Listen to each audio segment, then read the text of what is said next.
Roger Stone faced some pretty serious federal charges for witness tampering. He tried to intimidate a witness who was cooperating in the Russia investigation. And he was also not forthcoming to investigators. So there were some issues there as well. And now we're learning through prosecutors who actually stepped down from that case that they were pressured by the Trump administration, by the Justice Department specifically, to go easy on Roger Stone, to let him off easy. And so I want to give you some updates on what's going on, and there is some important testimony to share with you. Basically, one of the prosecutors who's come forward is sharing some pretty severe updates on what was going on behind the scenes. His name is Aaron Zelinsky, and he said what I heard repeatedly was that Roger Stone was being treated differently from any other defendant because of his relationship to the president. Aaron Zelinsky, one of 4 prosecutors who quit the case, plans to tell the House Judiciary Committee Wednesday, today, according to his prepared testimony. I was also told that the acting US attorney was giving Stone such unprecedentedly favorable treatment because he was, quote, afraid of the president. So we have several videos to show some of this testimony, which has already happened. And it'll give you a sense of the types of strings that were being pulled in order to get a lesser sentence, only 40 months for Roger Stone. Let's take a look. The first thing that every AUSA learns is that we treat every defendant equally and fairly. In the United States of America, we do not prosecute people based on politics, and we don't cut them a break based on politics either. But that wasn't what happened here. Roger Stone was treated differently because of politics. What I saw was that Roger Stone was being treated differently from every other defendant. He received breaks that are, in my experience, unheard of, and all the more so for a defendant in his circumstances.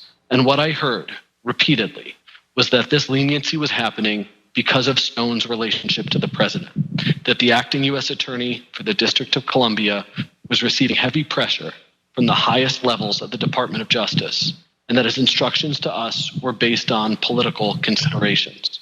And I was told that the acting US attorney was giving Stone a break because he was afraid of the president of the United States. I believe that was wrong, and together with my fellow line prosecutors, I immediately and repeatedly said so. Unfortunately, our objections were not heeded. So I give him so much credit. I give all 4 prosecutors who chose to step down from this case rather than play ball with Donald Trump a world of credit, because they do risk a lot in doing this. So John, I wanted to get your thoughts. Yeah, I had 2 reactions. The first was, it is difficult, no matter who you are, no matter how serious the material you're covering is. If you have a headset with a mic sticking out in front of your face, it's really hard for me to take you seriously. But that was my shallow initial reaction. Beyond that, can we just play back everything I just said about Michael Flynn? Yeah, I expect that there will be no consequences for literally any of them. Now, in this case, the judge apparently, although did sort of take down the sentencing a little bit, didn't accede to the wishes of Trump, which leaves us in the position where hypothetically he might still step in to help out Stone. But from the very beginning, we've been expected that something is going to be done to protect him.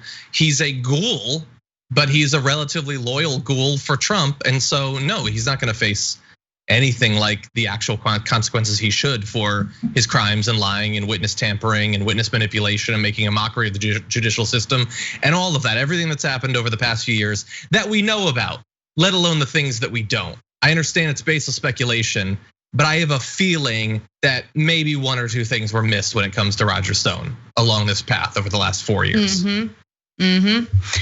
So prosecutors wanted to recommend 7 to 9 years for his conviction, but he ended up getting 40 months, so a little over 3 years.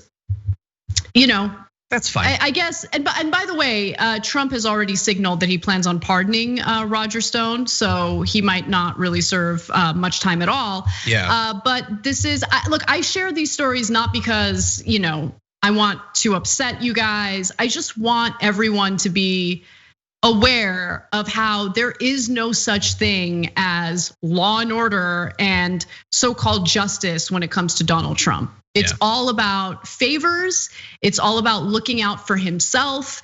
I don't even think he really cares about Roger Stone. He would throw Roger Stone under a bus in a second if he could benefit from it in some way. But he sees the prosecution of Roger Stone and Michael Flynn as an attack on himself. And that's the reason why he's getting involved. I have no doubt that, if it were beneficial to him in any way, he would probably find a way to recommend a much longer sentence and keep Roger Stone locked away for 20 years. That's the kind of person Donald Trump is.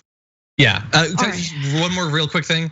When every president leaves, because we give them the insane sort of just do whatever you want pardon power that they have, every president does sketchy things in that last period. Trump's is gonna be a trip. Assuming he loses and assuming he leaves, wait until you find out what he does in the last few days, who he pardons, what he uses that power for. It is gonna be madness. I mean, the pardon, he's also like the crazy sheriff and the corrupt dem in Chicago, he's already used it like a madman in the middle of his first term. If he's about to leave, you don't know who he might pardon. Honestly, for money, honestly. They might just write him checks and he'll pardon murderers. We honestly don't know at this point, but I hope that there are responsible people watching. Thanks for watching The Young Turks, really appreciate it. Another way to show support is through YouTube memberships. You'll get to interact with us more. There's live chat emojis, badges. You've got emojis of me, Anna, John, JR. So those are super fun. But you also get playback of our exclusive member-only shows and specials right after they air. So all of that, all you gotta do is click that join button right underneath the video. Thank you.